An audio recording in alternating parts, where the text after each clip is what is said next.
게임에 돌아온 걸 환영하네.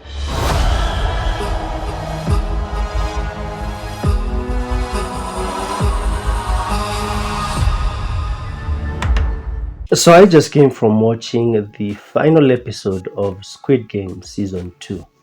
It's out right now on Netflix, and this season has a lot of issues. I wanted to discuss them in this video.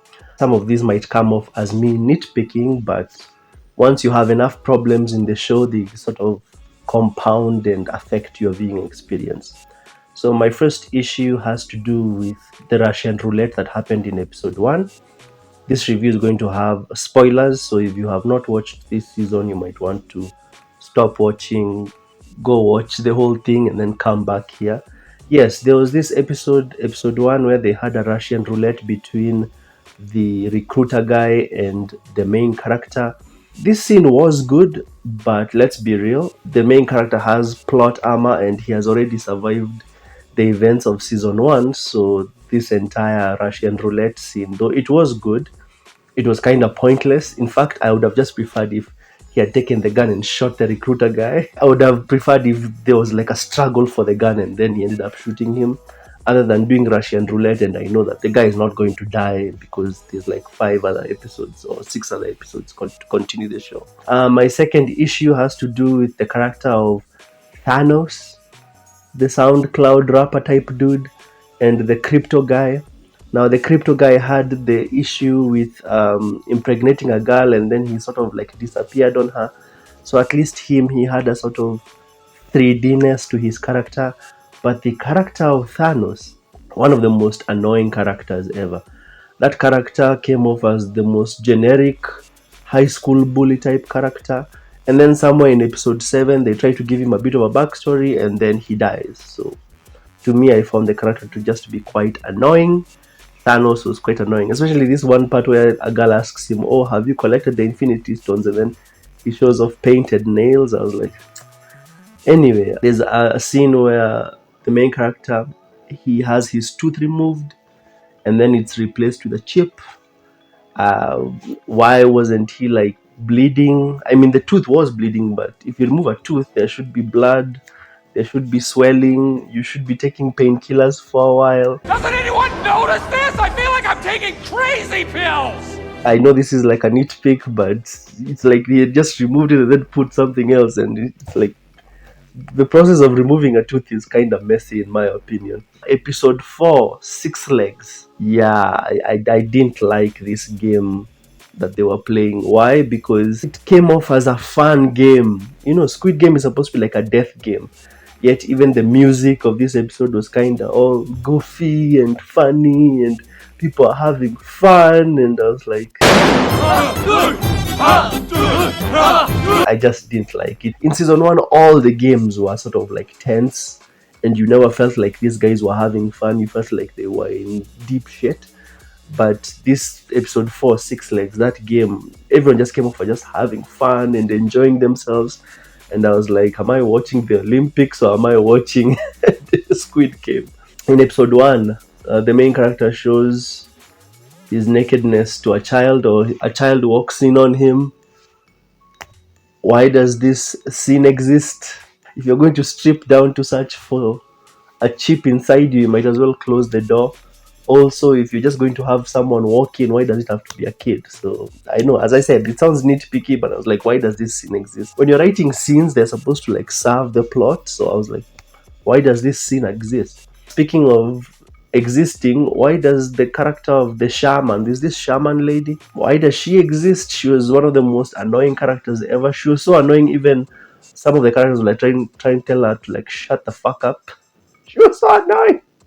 Episode 5 has no real tension simply because of game 2.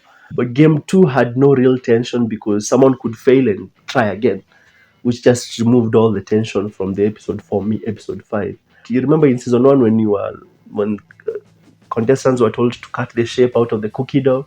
It would be like failing and then being told, oh, you failed, try again. You know, it just removes all the tension, and I didn't like it.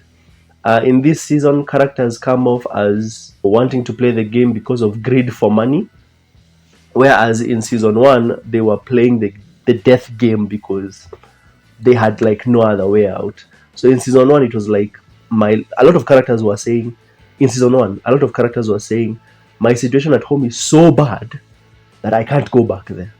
I'd rather just be here and die or get the money. But in season two, it's like characters are like, well, once I get the money, I'll go back to my life. And I was like, characters should do stuff because they need to do it. Need. It's not like some sort of luxury. You get what I'm trying to say? They should be doing it because they need to do it. They've been pushed to the wall. And that's what I liked about season one. Season one had a lot of tension because it was a do or die type situation. Here it was like, oh, I could just take what I have right now and just go back to living my life.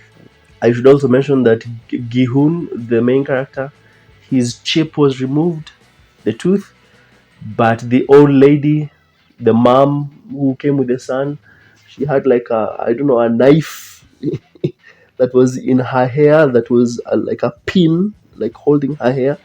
So I was asking myself, how is Gihun not able to sneak in his chip inside his mouth, but this lady can sneak in something that is literally in her hair? Minor nitpick, but you can answer in the comments. Also, I don't know, how was Gihun's chip found? Was it that they like scanned him or someone snitched on him? I know there's this scene where the boatman, the guy who was driving the boat, he sort of ends up killing one of the good characters, and so he may have been the snitch, but it's not like completely fleshed out. Also, remember the series is in Korean, so some things may have skipped over. That's what I'm trying to say in translation.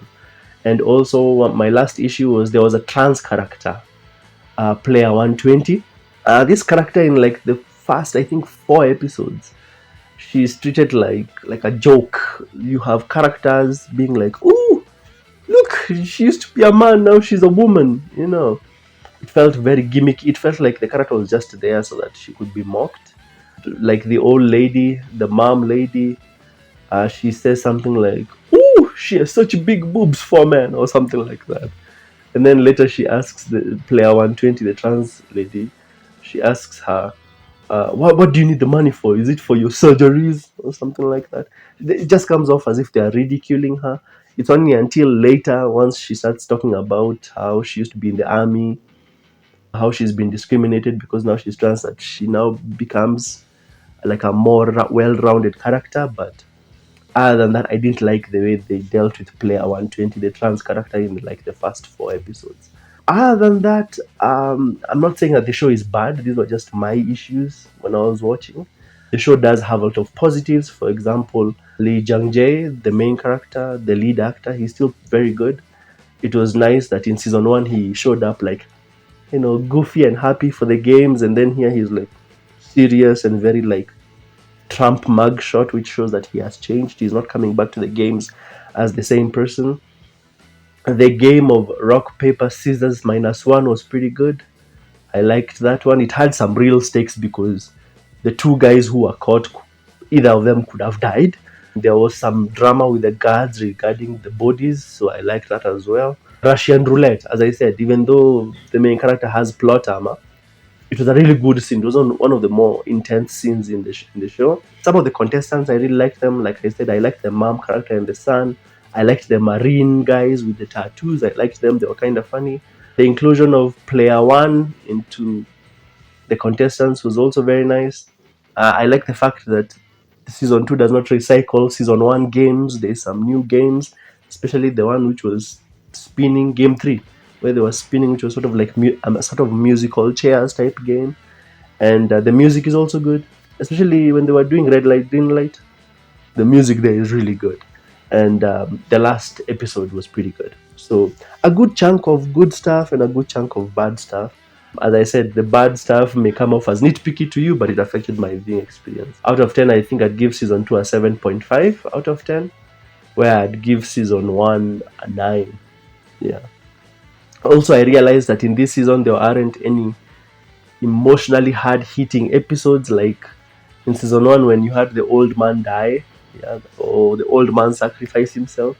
That one, a lot of people cried, but in this season, there wasn't that type of hard-hitting emotion.